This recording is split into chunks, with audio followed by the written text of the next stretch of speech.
همه میدونن ما خیلی سال تو آسایشگاهیم جمشید.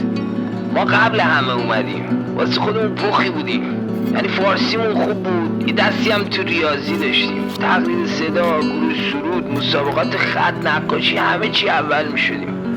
راه میرفتیم گردن افراشته این ور حیات به اون ور. تو بگی اگه اینقدر محل به دنیا میذاشتیم. یادت رفته از بس دیگه نبودیم، جوان اول آسایشگاه بودیم تا دلبر اومد.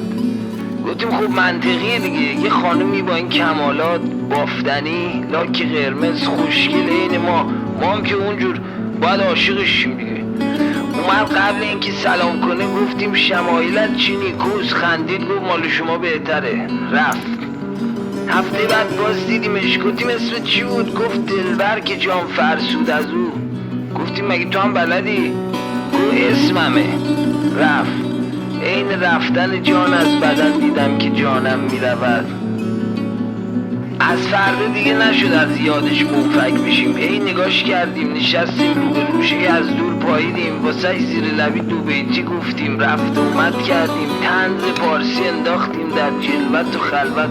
راه رفتیم رو ریل نیلبک مهرهای پوش، کودکان تو همان آغوش خیش وقتی کسی حواسش نبود، تو گرما سرما شبان و روزا پشت خط موزاییکا جلوی شمشادا وایساده خوابیدن.